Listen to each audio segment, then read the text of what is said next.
What's the secret ingredient to photorealism? I mean, most of you have surely tried glass shader before. You have put an HDRI in the dome light, turned on transmission on the shader, and boom, you have the glass shader render. And still you're here because you know that's still not enough for photorealism.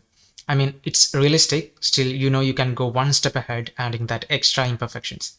Some scratches here and there, some smudges, and even some dust. That's what we are going to learn today. How to add imperfections to the glass shader to make it even more realistic. So we will be using texture maps for adding these imperfections. What we are going to look at here today are how to add a bump map onto the glass shader, how to add scratches, smudges, and stains. The secret to the correct use of these maps is to understand which maps goes where and why. So I'll be explaining why we are using each map on each attribute and how to tweak those to get the perfect output. First, we'll look at the basics for creating a glass shader, and then we'll explore properties such as depth and scatter. Then we will see how we can control these with texture maps. So make sure you watch this without skipping any of this process to get the complete understanding. And at the end, I will also share with you some tips and tricks on lighting the glass shader, which are essential to get the desired look.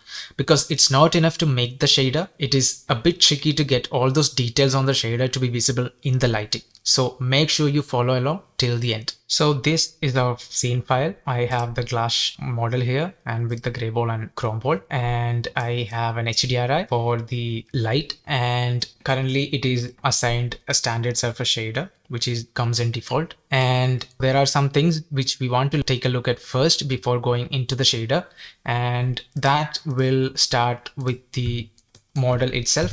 So since we are using PBR shader and workflow, the scale of the object always matters, and this is particularly important when it comes to the glass shader because most of these properties such as depth and scatter depend on the thickness of the glass. Like if you see here, I have put it on a certain thickness. This will affect when you're adding any color to the shader or any depth or scatter to the shader. So I would recommend to keep good references of the glass shader when you are modeling and keep the width or the thickness of the glass matching to the reference. And the second thing would be some basic settings which are on the shape node and also on the render settings. So first we are going to look at the shape node here. So if you are using transmission attribute on the shader, it's recommended that you turn off opaque on the shape node. It is under the Arnold option here. So what happens here is that if you are using any colors and if you look at the shadows, if the opaque option is turned on, the shadows will not cast any colors of the glass. Only if it is turned off, it will cast the colors. So I'll show you this when we start rendering. And another thing would be, as always, we have to subdivide the model. So I have put the subdivision type to Clark and iterations to 2 so that we get some smooth subdivision. And another thing would be the sampling. Like if you are using transmission, we will need to use the transmission samples. And another important thing would be the number of Raydepth value on the transmission. So how the transmission Raydepth works is that it's simple. Like if we only have one phase, like this is one phase, and the backside of this is considered to be another phase. So if we are counting the phases between the camera and the background, it is 1, 2, then 3, and 4. So the light rays has to go through 4 phases to get into the background. So we will have to put a minimum of 4 transmission ray depth values to get the transmission or to see through the glass whatever is in the backside. And these are the main things which we have to take a look at before we start rendering. And let's see the AOVs here. I have added normal, which will be helpful to see the bump map if we are adding any bump, and denoise albedo if we are adding any dirt or stains onto the glass shader. We can use denoise albedo to see it because we'll be adding it on the diffuse or base attribute, then diffuse, direct and indirect, then specular. Of course, we need specular on the glass, and then transmission. So these are the main AOVs which we are going to look at or going to use in this tutorial. Now, let's talk about, as always, our main thing, the references. I have downloaded some references from the internet just to look at and see what are the details which we usually see in the glasses and how intense usually is visible on the glass shader. So in the first image, most of the things we are seeing is smudge or fingerprints. You can see clearly the fingerprint lines here. And the thing is, even if you see this kind of lot of smudges in the glass shader, if we make this kind of totally covered smudges, scratches and dirt into the 3D render, it will lose that realism. The secret is to go up to a level which is not too much or not too low, so that it still feels believable. The thing about 3D renders is that if we go too much, like if we go for these kind of too much details, we lose that photorealism or realistic look. The second thing is a 3D render by Desenkovic. I've kept this because I wanted to talk about something about the depth and scatter, which I will be explaining when I am doing that part later in the video. So you see how he has done all these smudges and stains in the glass realistically. And the third one, if you see here, it's really a clear new glass which has no visible scratches or smudges or nothing. So we can easily create these kind of shaders, but it's too easy, and this will get you that CG look, which is not what we are looking for. So I kept this here to see what will work as a photorealistic render and what will not, and why. And the next thing would be here.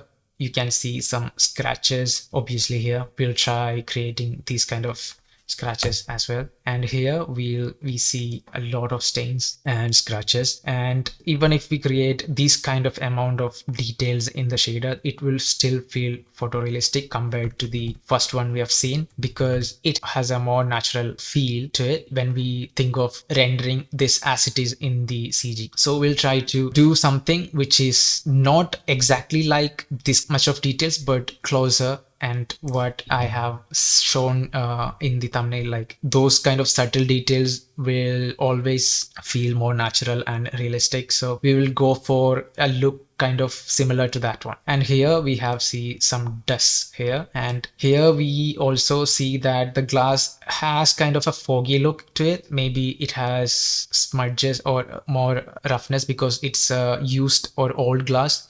And we'll also see how we can get this old used look without any shader using the depth and scatter values. So that will be the things we are going to try to create here. And for this, I am not going to use my final lighting. I am currently using only an HDRI for the lighting. So I have already set up some HDRIs here. I have used 4 HDRIs. I'm going to use this in this tutorial to see how the shader is going to behave in each different lighting conditions. And the tricky thing about glass is that since it is showing us information from the environment, because it's only reflection and transmission, so whatever we are seeing as the glass shader is the reflections and whatever we see through the glass of the environment. So it is really important that we choose an environment which will have that feeling of realism, because sometimes choosing an environment can make or break the glass shader. So I can show you an example later. And first we are going to render and see how we can create a glass shader by default with the shader tweaks. So I'm not going to explain how to create the gray ball and chrome ball shaders or the HDRI setup in this tutorial, because I have already talked about all these things in the look development with HDRI tutorial. So if you haven't seen this, you can check that out. I'll put the link here. I have explained in detail how to create the gray ball and chrome ball, why we are using that particular shader attributes for that shaders, and how we can use multiple HDRIs in a single environment, and how we can adjust distortions, etc. So all those informations are available on those tutorials. So make sure you check that out if you want to know more about creating light rigs. And also if you want to know about creating light rigs with lights other than HDRI, for example area lights, I have also another tutorial for that in my channel. So make sure you check that out as well. So let's first assign a shader here. So I am going to assign a standard surface, and let me rename it as glass, and let me do a quick render. So for the starting, I am not going to put this kind of bigger numbers on the camera samples or transmission, because I am not using a high-end machine right now, and this transmission shader takes up a lot of render time. So when you are tweaking something, it's better to use lower samples just to see the details, and we will from time to time increase the samples and check the details, because the thing is, with lower samples there will be more noise and we'll not be able to properly see how the details are coming, because with the noise it will be very difficult to understand this. But for a starting, we can always go for lower samples. So I am going to render this, and you can see we can see the HDRI in here. We have the gray ball, and let me just adjust the exposure a bit. I think it's a bit overexposed right now, and it's not that much, it's only a bit.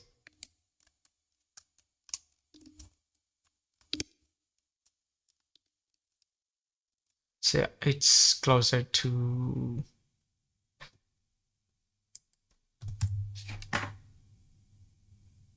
yep.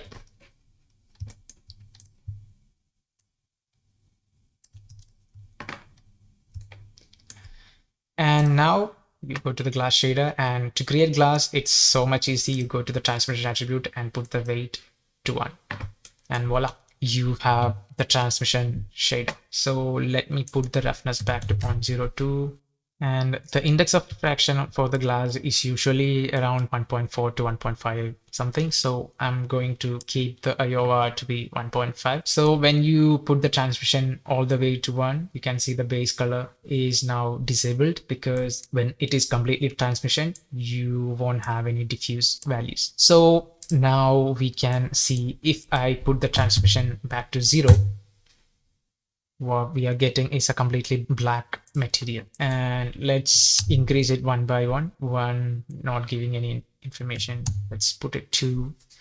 When we are putting it to 2, we can see something here, because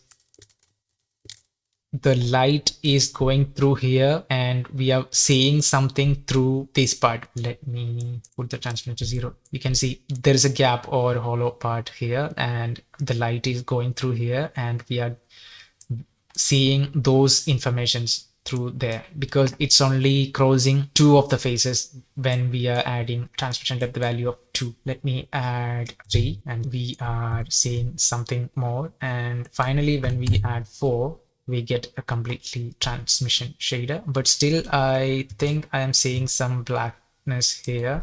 So let me increase it here and see. Yeah, you see, when we check a view from this way, it has to go through these 2 faces, and then again the 2 faces bottom of the glass, and then it has to go through another 2 other faces. So totally the light has to go through 6 faces here. That is why it was black before, and when I put the transmission to 6, it's completely visible. And it is also a good idea to check if there is any other black area which is still visible, which may go away after increasing the transmission depth again. So I think we can see if we can get rid of these smaller black areas here. So I am putting it to 8, 10.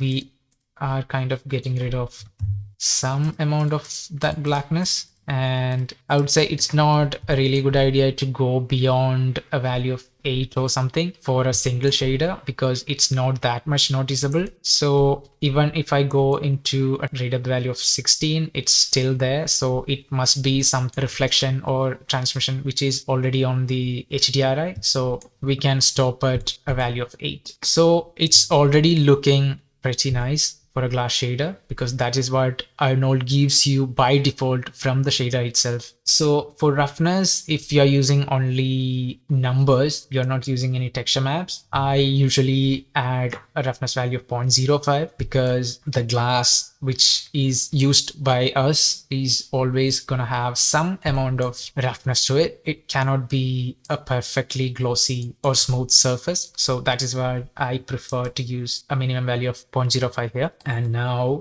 the second thing would be to rotate the light to get a perfect position for us to start doing the shader. So in here we are getting these nice smooth reflections, but I can show you what some other HDRIs can give you. Like, so I am going to use this HDRI in input 4 and let's see how it's coming.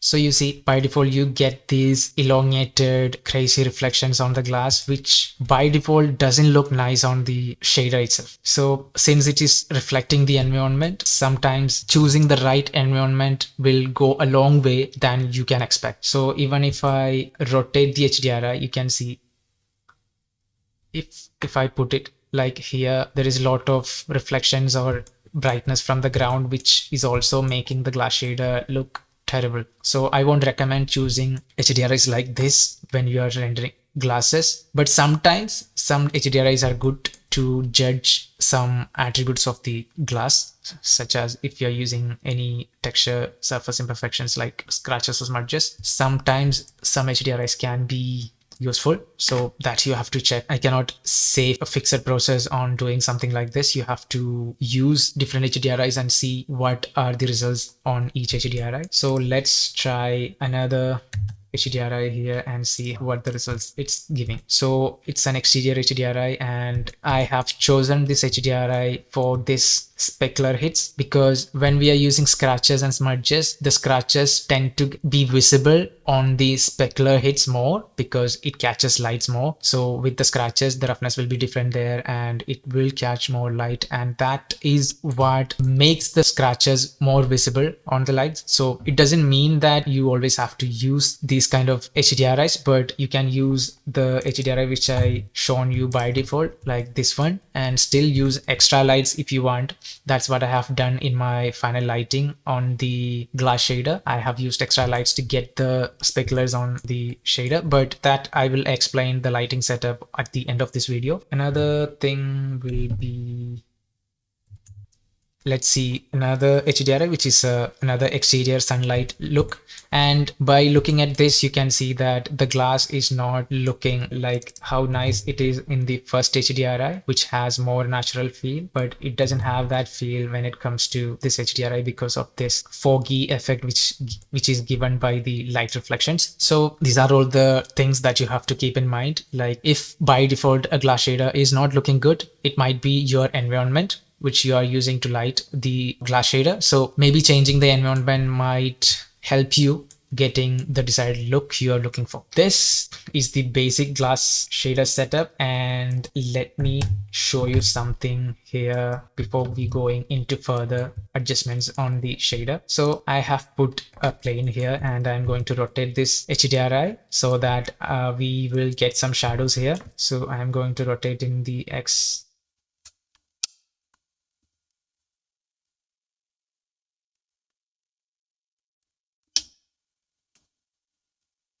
So I think we have rotated the HDRI to get the slanting lighting direction, but still we are not getting any shadows here. So let me turn off the transmission for a minute to see if we are getting any shadows. You can see we have the shadows, but when we put the transmission back to 1, we lose all of that shadow because the problem is that Arnold is a unidirectional path tracer, which means it doesn't support caustics. So that is something which we will miss when it comes to Arnold, because usually when it comes to glass objects, when the light hits, it will cast shadows which have this kind of patterns which are called caustics, and we cannot create those kind of effects in the glass shader.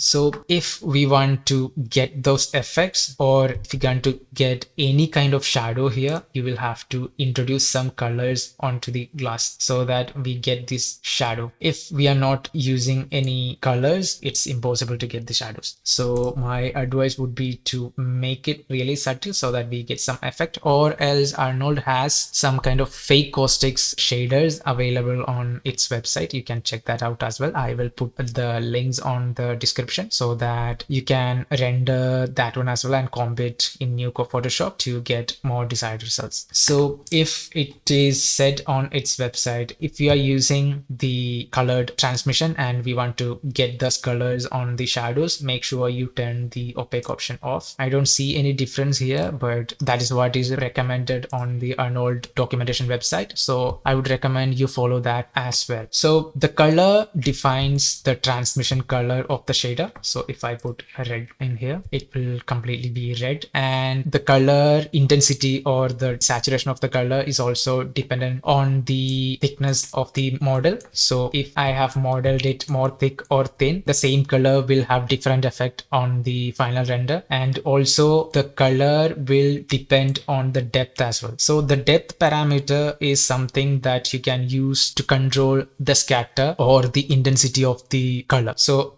if you come to the documentation of the Arnold, you can see that it has clearly said controls the depth into the volume at which the transmission color is realized. What it means is that it can control the transmission color intensity that we have given. So you may have seen that with the thickness of the glass, it can introduce some colors or some variation on the shader, and with the depth parameter we can control that. So if I use some values here, you can see how much darker the object gets, because the depth value makes the object look denser so that the light doesn't get penetrated through the object much, so that it gets this darker colors. If we increase the depth, you can see with increase in depth you get that final colors back. So we are also going to look at how we can control this value to get the effect which we have seen on the reference, like this kind of used shader look. So let me go back to the switch and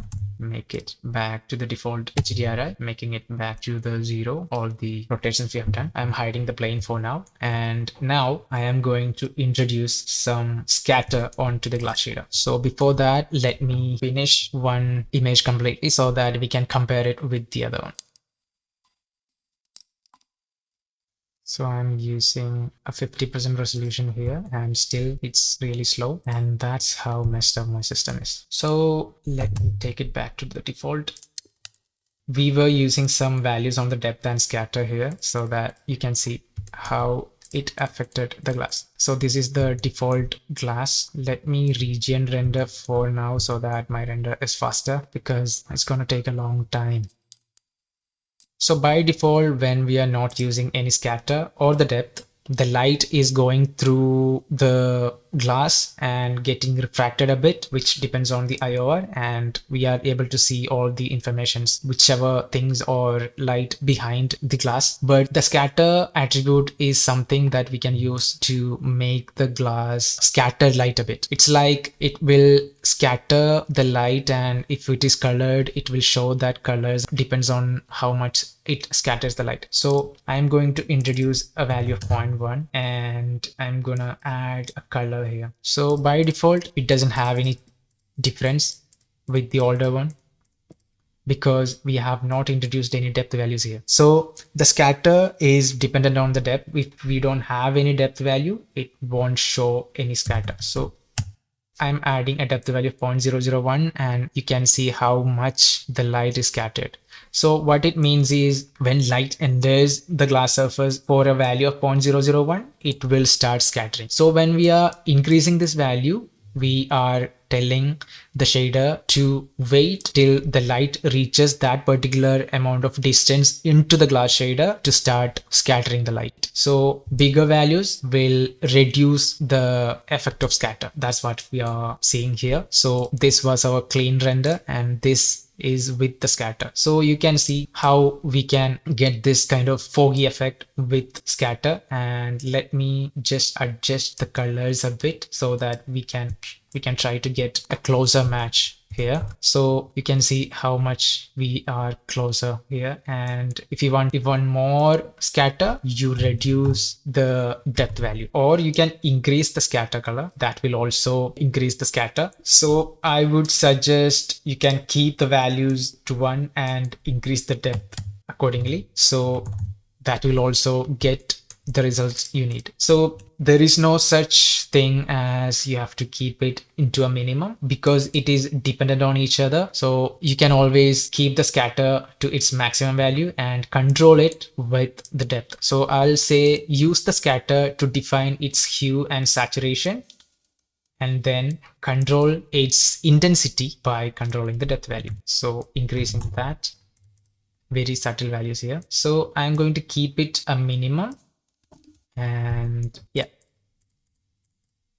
so if you introduce like such crazy colors here, it will have that kind of effect. So that's why I'm using references here. Like always use references so that you don't have to like think about how much will be the photorealistic glass will have depth. It varies on reference by reference. So you have to pick one and stick with it till the end. So that will be the things that we are going to look at in this tutorial. Like we are only going to look at till scatter. The scatter anisotropy is something that is not realistic. It's just something which gives more control on if you want to see more forward scatter or backward scatter. So if we increase this into minus values, if we have a light which is from behind, the scatter from that light will have more effect on the glass shader other than if any lights visible on the or present on the front side of the glass. So it purely depends on you, and if you want to get some stylized effect, you can use that one. Dispersion up we are not going to use here, and this is mainly for creating that chromatic aberration kind of effect which is more visible on the diamonds. So we are not going to look at that here now. Extra roughness is something that if we need extra roughness only on the transmission other than the roughness value on the specular, we can use that, and we are not going to use that here either, because extra roughness, like I said, is not a realistic attribute. That is also something that which is artistically given for us to, if we need, match some stylized output. So now we have looked at all the things regarding the main attributes. Let's introduce some textures here. So the first thing we are going to look at will be scratches. So I'm going to add a scratch shader. So this is the scratch shader that we are going to use. I have downloaded this from the Megascan library, and let me add it here. So one thing I want to talk about when adding textures is that if we look at this texture here, it has some fine details and also these kind of smaller details which will need a lot of camera samples. So if we are using an 8K map, it will clearly show all of these details, and Arnold will need a lot of camera samples, particularly camera samples. I'm not talking about transmission samples. Camera samples will be needed to get all these tiny details without any noise. And the thing is that we are going to use these maps tiled, and we are going to tile it a lot. So it is recommended that you use maps which has resolution around 1K or 2K, because that will be enough for us, and that will remove all these unnecessary details from the texture, so that we won't have to go crazy amount of camera samples. And if you insist that you need to have that kind of details in your map and you want to do 8K maps, that is fine. That's up to you. You can use, and the only thing will be you'll need a lot of camera samples. So I am going to use an Aitriplanar node here to tile it and map it without any seams on the glass shader. And I'm going to use an Airange node here to adjust its range black and white values so that I can have the values in the range I need. So I am going to connect the scratches map into the roughness. So I'm selecting the R channel from the Airange and I'm connecting it into the specular roughness. So if I come to the Aitriplanar and isolate, you can see it's not visible much here. That is because now the scale is too small. So let me reduce the scale value, and now we can see all the details here. So now the problem will be that apart from these details, there is a gray value which is in the background of that, and it has a value of 0.2, which is making my shader rougher.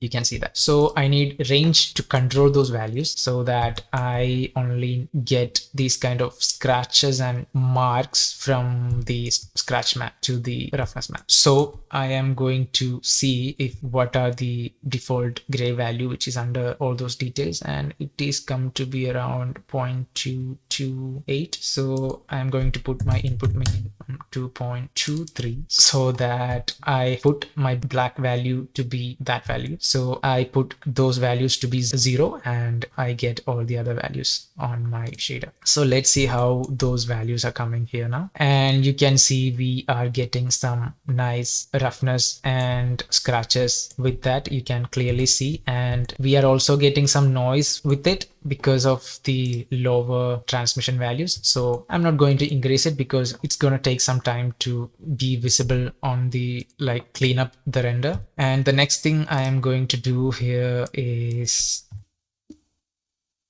to put the output max to be around 0.3 or 0.25, because currently you can see the roughness on some of the areas are around 1. You can see the values here are 0.9. So I don't want those kind of values here. So I need to reduce that to a minimum.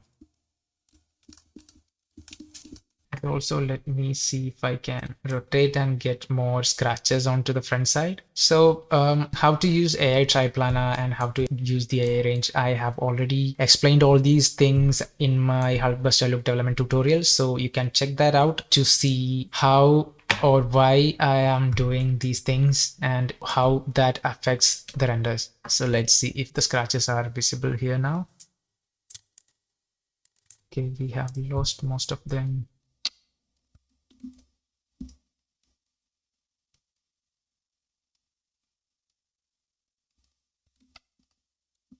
So this will be again tweaking and tweaking until we get the desired result. So you cannot always expect to connect a shader and get the result right away. You will have to tweak a lot of things.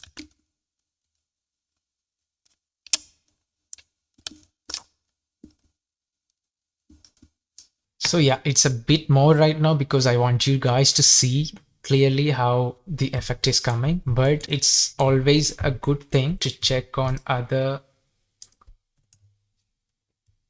environments as well to see if it is not breaking on those environments. So in here, the second environment as well, it's not that much heavy. It's properly visible and it's not that much, but I think I can adjust the rotation a bit or scale it down a bit.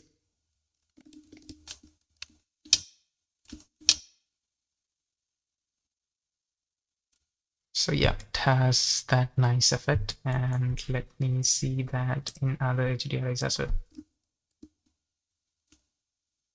Yep, it's not much, it's still subtle. So the next thing with the scratches would be that if an object has some scratches, it does have that same detail on the bump. But I would recommend to not use these kind of smaller details in the bump, because just like what I said about using maps on a roughness map with smaller details, if we use the same thing on the bump, it's gonna need a lot of camera samples. So the intention is to get some breakups which is clearly visible on the light. You can achieve that with the roughness map itself or keeping it on the specular roughness itself. You don't need to go into the bump map. So I wouldn't recommend using scratches on the bump maps. And usually for the glasses, there will be some, like the surface will not be perfectly smooth. There will be some wobble effect on the glasses. Like you can see these reflections are a bit not in the straight line because there might be some imperfections on the surface model itself. So those kind of effect we can create with bump. So now after scratches, I am going to create a bump detail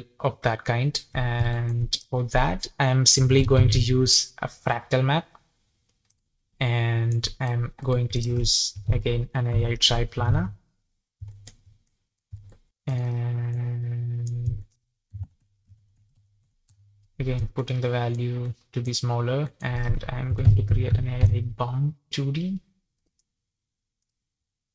connecting the color into the bump map and connecting the out value to the normal camera. So let me save this, and now let's see how the bump map is. So with triplanar, when using procedural, we are getting this seam. So you can use the blend to get rid of that seam so that it is cleaner. And fractal by default has this kind of really detailed noise. We don't want that on the bump, because if we use that kind of noise in the bump, it will be surely going to be visible in the normal map. It will have that kind of pixeled effect.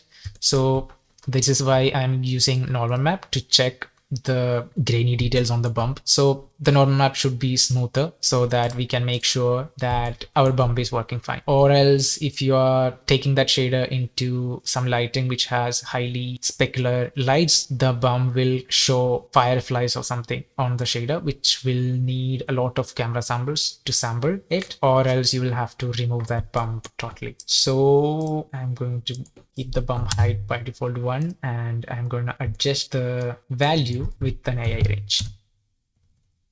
So connecting Airange input and connecting it to the bump. So from fractal, I am going to use a lower ratio, which is not that much lower, and reduced level max so that it is really simple. So you can see how much the bump is now.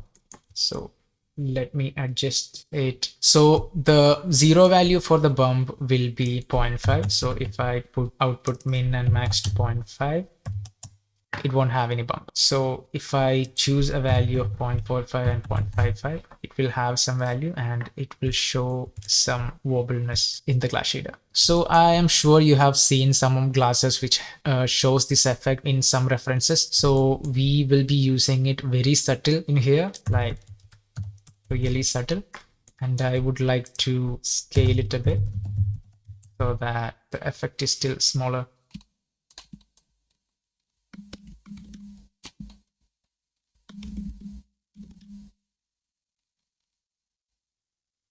So I haven't used this on my final render, but when I was preparing it for the tutorial, I thought I would show you guys this so that you can be creative with how all the attributes on the glass shader can be used to mimic all these kind of properties, so that you have more freedom to control all of this, or you have more understanding on these things, so that when a time comes when you want to use or mimic these kind of things, you know which properties to tweak and how to get the result. So I think it's still a bit much, like there is more.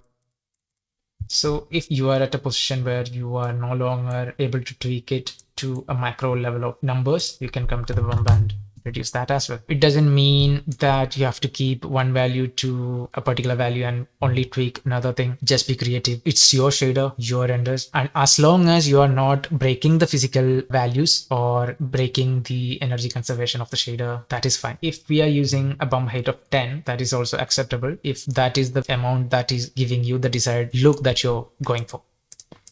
So I think this is a really subtle effect and this is acceptable. So let's move on to the next thing, that is smudges. So let me save this and introduce another texture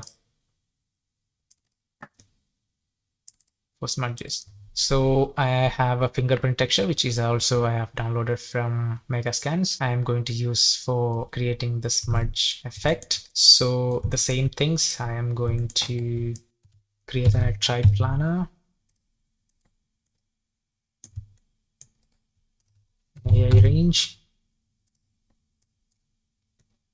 So here I'm going to connect the Airange also to the specular roughness. So you see, you can't connect these two together into one attribute. So we will need to layer it or combine it. So for that, I am going to use AILAYERrgba. So we have two AI layer. One is RGBA and one is float. RGBA, you can use 3 channels or color, and float is for single channels, and specular roughness is single channel. But the reason I'm using AILAYERrgba for my workflow is that I get this operations. So this one is not available in the layer float. So more attributes, more flexibility. That's why I'm going to use that. I am going to use the layer 1 as a base. And also, if you want to know more about layer textures and shaders, that is also explained in the tutorial of the looked element of Hullbuster. Check that out. So I'm going to use the base roughness value to be 0.03, and this one will be scratch. So I'm going to connect the scratch, and I'm going to use plus operation so that whatever information on the texture will be added into the base value. And then I'm going to use smudges, and I'm adding that one, and also I'm going to use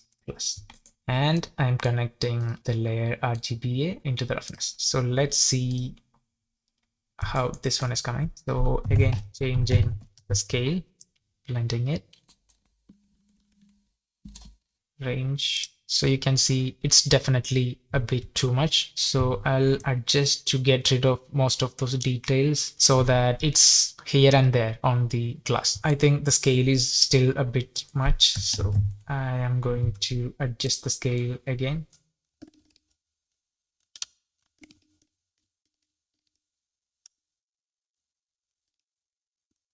And now let's see how it looks. So let me see still how much the default black values on the roughness here. It's around 0.6, so I can reduce it a bit, the value, or I can just put it on black and still get some values around 0.03. Okay, let me make it, yeah, I'm getting around 0.04, 0.05. That's what I want as a default roughness value. So with adding more and more textures, the render is gonna go slower because it has to now calculate all those things. Now you can see it's not that clear, but still you can see that compared to this, there are some values which are added or breakups on the specular. Let me go back to another light.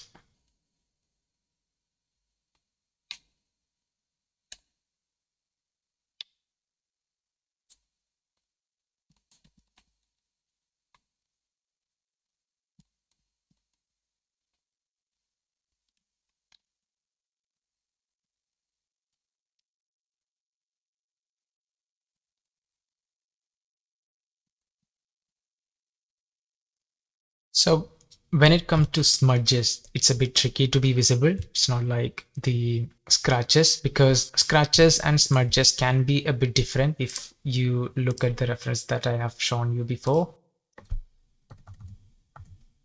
The smudges scatters the light. You can see here when there is light from behind, the light affects the smudges to act as a scattering or backscatter, just like how you see leaves get more brighter when a light hits from its behind, and we call that backscattering. So the same effect can be seen with smudges. So for these properties to mimic, we'll need to add it into the scatter. So with smudges, the thing is that when there is smudges or fingerprint smudges on top of the glass, it will block some lights, and what you have to do is you will have to remove the info of transmission from the areas of smudges so that a bit more diffuse is visible in here. So let me show you how we can remove parts of smudges or smudge texture from the transmission. So for that, I'm going to create another layer RGBA here, and the default value will be 1, and I'm going to connect this into the transmission. So by default, it doesn't change anything. And now I am going to connect Airange of the smudge texture into layer 2, and I'm going to put this into a minus operation. So you can see now, if you look at the transmission, it doesn't have that, the light doesn't get transmitted through those parts because our smudge texture is blocking those parts light, and currently if you come to denoise albedo, it's present because when the transmission is gone, those parts will act as diffuse or base color. So if I add any color here, you can see whatever we have seen here is acting as a diffuse. So you can adjust its intensity by changing the mix to a minimum value, so it's not that visible on the renders.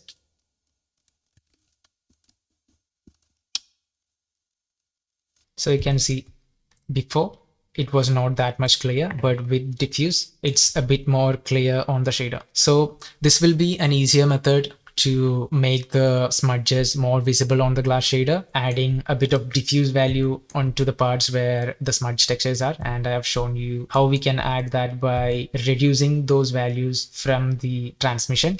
This will be one method, and another method will be to use the smudge on the transmission scatter, because with scatter you have already seen that the smudges scatters light, and that property will not be visible in the diffuse because diffuse doesn't scatter light, only subsurface scattering properties scatter light. Glass will not have subsurface, we cannot use subsurface with transmission, and for that we are given this scatter value, so we can use that one and see how different the effect will be on the shader. And in my final render I have used scratches as well as smudges on the transmission to get more like a natural effect, and that worked very well for me. So let me disable the layer 2 from the transmission, and I'm not deleting this. Let me keep it this there for now, and I am going to use AALAYERRGB again. And since we are using scatter color already and it is put to a value of 1, we cannot use layer and add it on top of the shader. Like if we add any value above 1, that will break the shader or physicality of the shader. So what we can do is we can reduce the scatter value and adjust the depth to get the same effect by default, and then again adding smudges on the texture to get the result we are looking for. I'm just rendering this to get the values to match with when we adjust the scatter. Or another thing you can do is adjust the depth value with the map. That will also work, but since we have to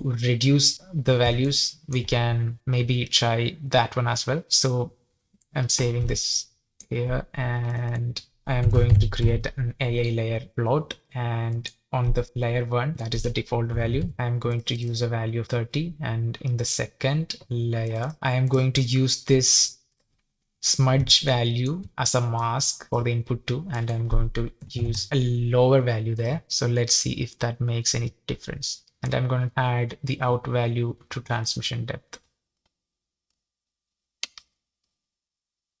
So it still has values around 26, 25, but we'll need to crunch the Airange again to get a mask value of 1, because currently this value is very small. So if we want to use it as a mask, we'll need a value from 0 to 1, so that we'll have a clear mask for that. So put 0.2 here so that I get really bigger values. Now I get clear differences on here. So I guess that will work well.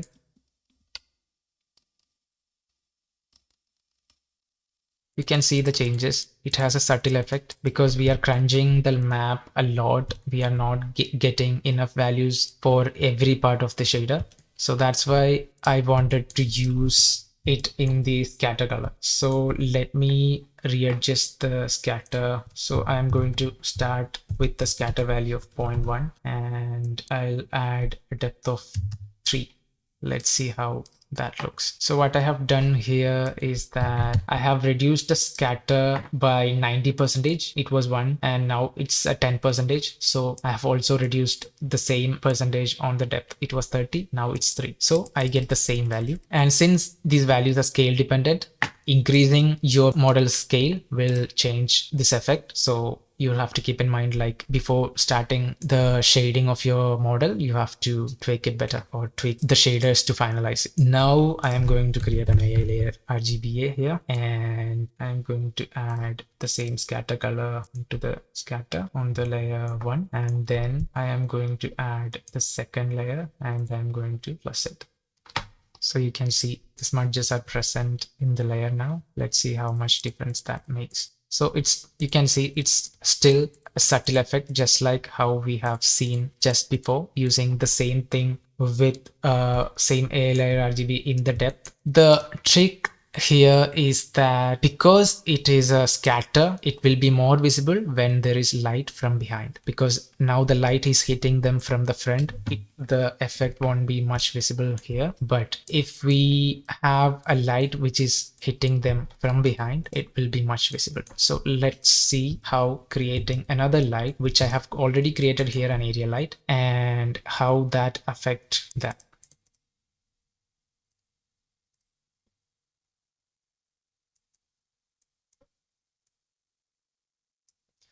So you can see how much it got affected by the light. So when you create any light, make sure that the light is affecting that material, not overexposing. So for now, I am going to disable the transmission so that I need to check the exposure of the light.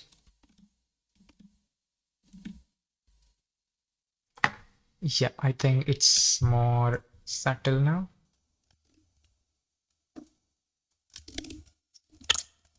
Now let me bring back my transmission.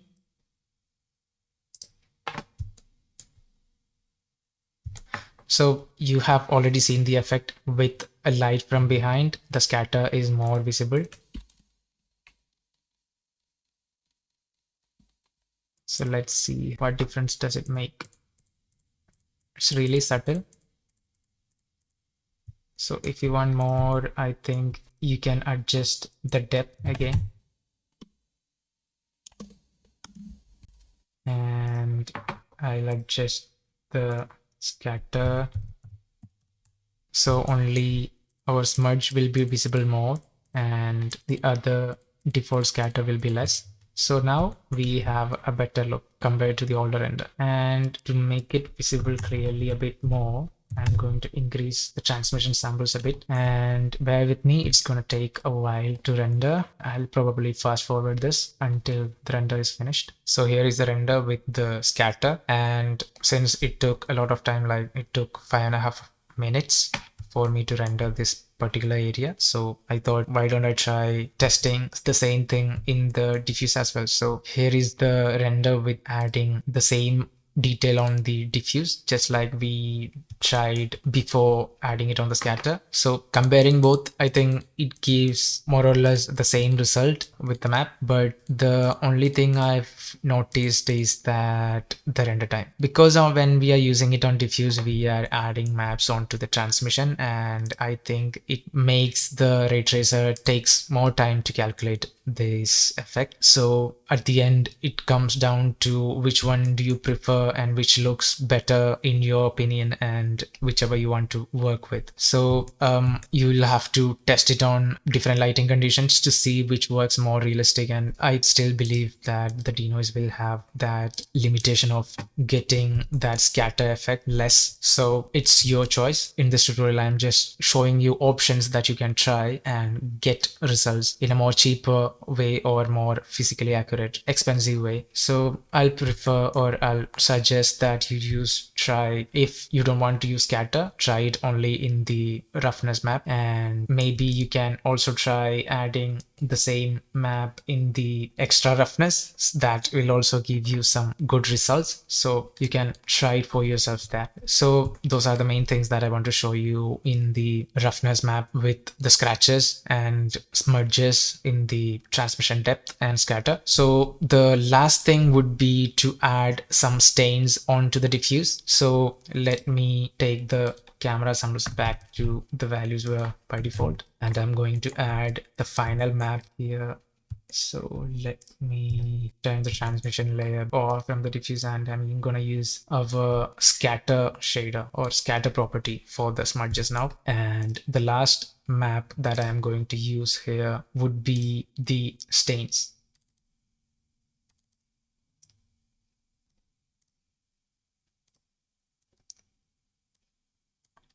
Adding the stain map again. Aitriplanar. So this is the usual, like a common node that I use most of the time. Aitriplanar with the Airange. Since I don't know much about texturing in texturing softwares, I prefer doing it procedurally. So for procedural texturing, these are a must. And now let's see how it comes in the surface of the glass first. So for that, I can just add it into any of the AOV input and just isolate by selecting it to see how it's coming. So again, scale down the map.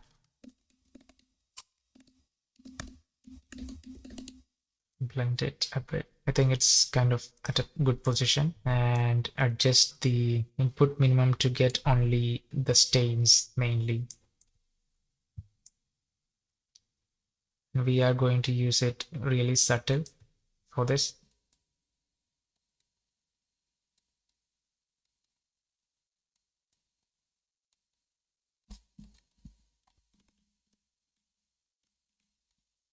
Okay, so the first thing that you have to do would be to remove that information from the transmission. So I'm going to use the layer 3 on the transmission ALAYERrgba for that, and I'm connecting the Airange to that and minusing it or subtracting it from the transmission. So you can see now the transmission values are less here. So let me go to the diffuse and add a dirt kind of color into the diffuse now. So you can see when I am adding the diffuse, it is now affecting the overall glass, because when we subtracted the values, it affected a bit on the overall glass. If you see the values here, you can see the values are currently around 0.995.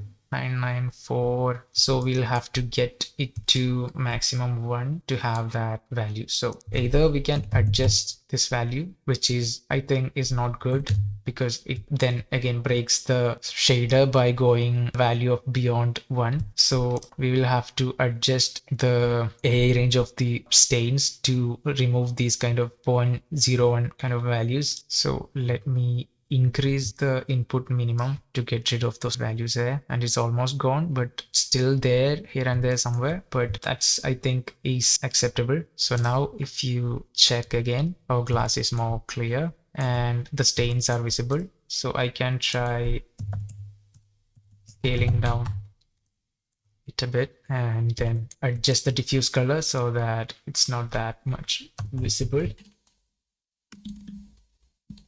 Let's see how it's coming.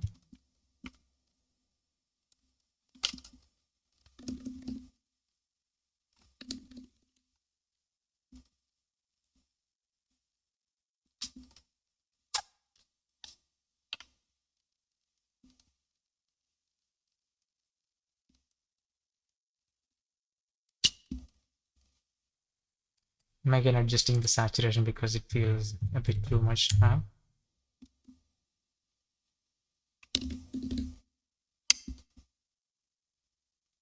So it's more or less similar to the how we used the smudges on the diffuse value, but I am using stains here for the diffuse, but stains also you can use in the scatter similar to the smudges. And the only thing that you can use in diffuse would be the dust which is accumulated or visible on the glass. So if I go back to the references, you can see these kind of dust particles can be used in the diffuse. So we have also seen those kind of things in the scratch map as well. So you can use that things in the roughness map or the scatters to get that desired look. So whatever we have gone through here is the process of adding texture maps to particular attributes of the shader and getting the results by tweaking the values there. And this is the workflows where we can get the desired imperfections on glass, such as scratches, smudges, stains, or dirt. So this will be the workflows which mostly used in the industry to get this kind of result. And so these are all the shader things that I wanted to talk about in here. And finally, I'll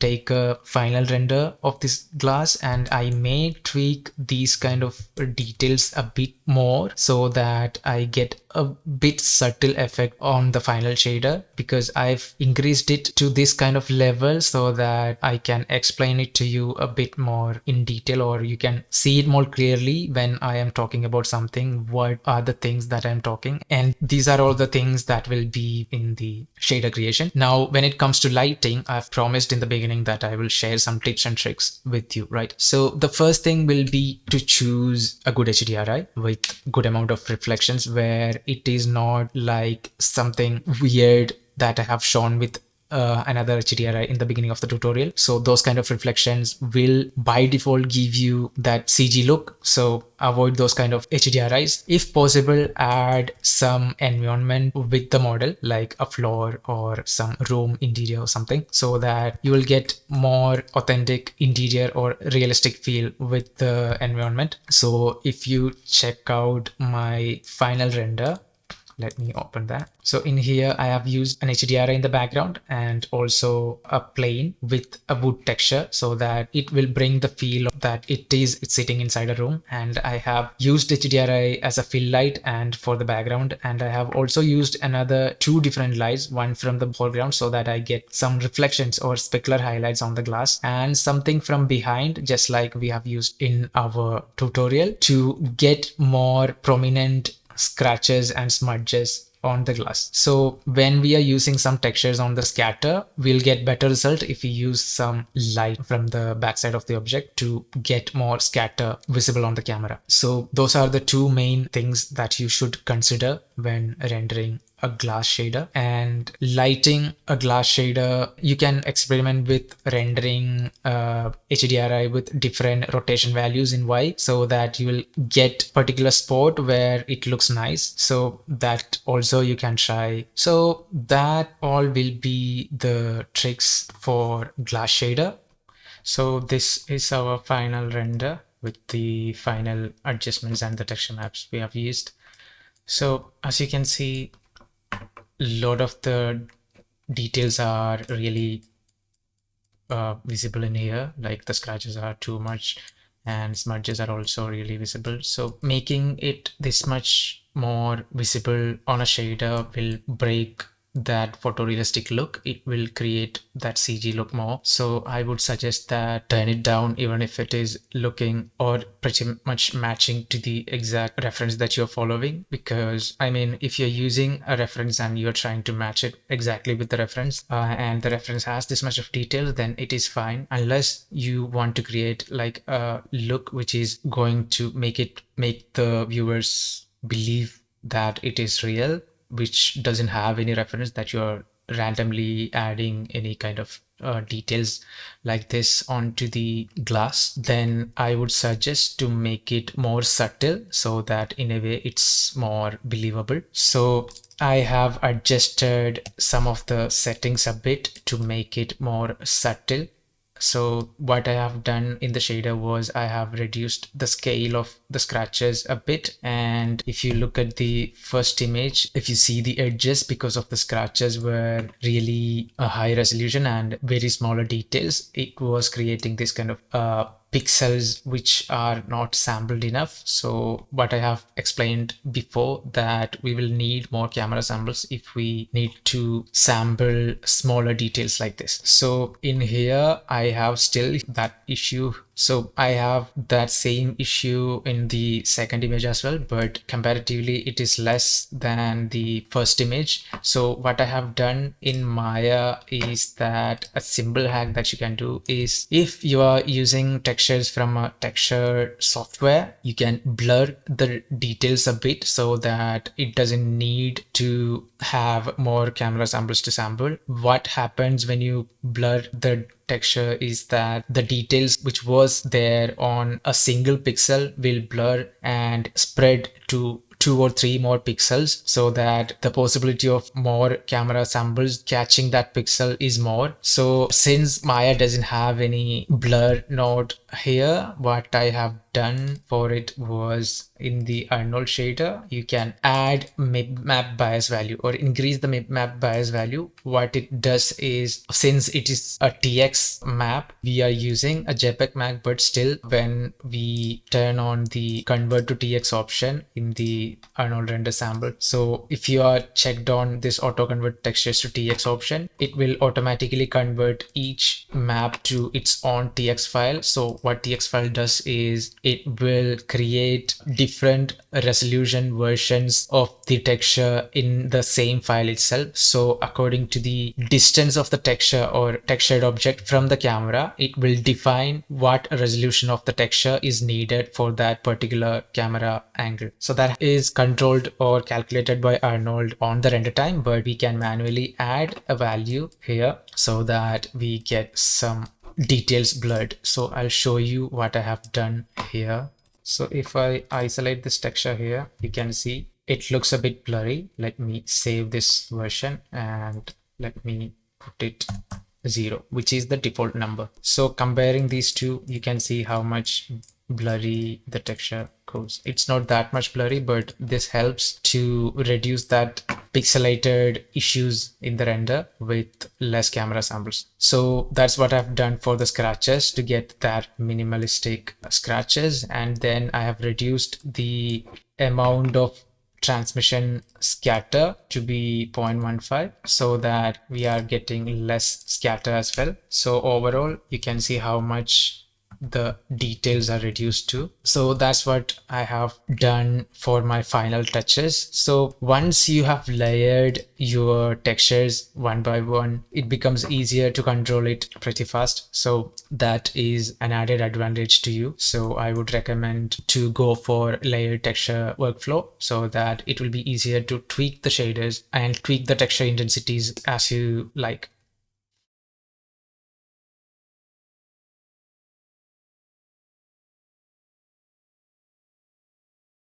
That's all I wanted to talk about in this video about creating a photorealistic glass shader. I hope you liked the video and learned something from it. So if you like it, give a thumbs up and let me know your thoughts in the comments. Subscribe to my channel for more lighting and look development related contents. Share it with your friends who are more interested in lighting and look developments. If you have any doubts regarding the topics covered in this video, let me know that in the comments as well. I'll see you soon with another exciting video. Till then, this is Swat signing off. Bye.